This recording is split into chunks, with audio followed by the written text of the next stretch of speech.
In today's video, I'm going to teach you how to add an admin to your Wix website. By the end, you'll know exactly where to click, what each role means, and how to manage access with confidence. First, open Wix.com and log into your account. If you have multiple sites, choose the one you want to work on and select and edit site. That takes you into the website dashboard for that specific site, which is where all the site level settings live. If you don't see the right project, double check you're in the correct workspace or site list. From the dashboard, look to the left side menu and click the gear icon labeled Settings.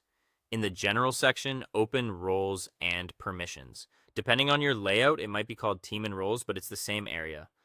This panel shows everyone who currently has access, along with what they can do.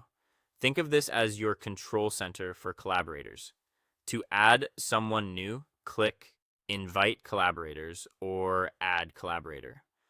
Enter the email address of the person you want to invite. You can add multiple people here by entering up to 10 emails in one invitation. Next, choose their role. If you pick admin, you're granting co-owner level access. That means they can edit, publish, and manage the site, work with billing, payments, and domains, and even invite other people. Then admins are powerful, but there are two important limits. They cannot delete the site, and they cannot transfer ownership. Those actions remain with the site owner, which helps protect your project. If full admin access feels like too much, you can tailor it. Instead of admin, select a role that fits the job. Content writer is great for blog and CMS updates. Editor can handle text and layout changes. Designer can focus on design and layout. You can also create a custom role to fine-tune permissions, such as allowing editing but restricting billing access. This is a smart way to follow the principle of least privilege and keep sensitive areas secure.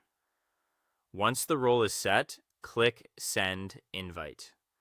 The person will receive an email from Wix. They'll need to click the link, log in, or create a free account and accept the invite. After they accept, you'll see them listed in roles and permissions with the access level you assigned. If the email doesn't appear, have them check spam or promotions. At any time, return to roles and permissions to adjust access. You can change someone's role, remove a collaborator, or invite more admins and contributors. Updates apply right away, which makes ongoing team management simple. That's all for today. Thank you for watching, and I'll see you in the next one.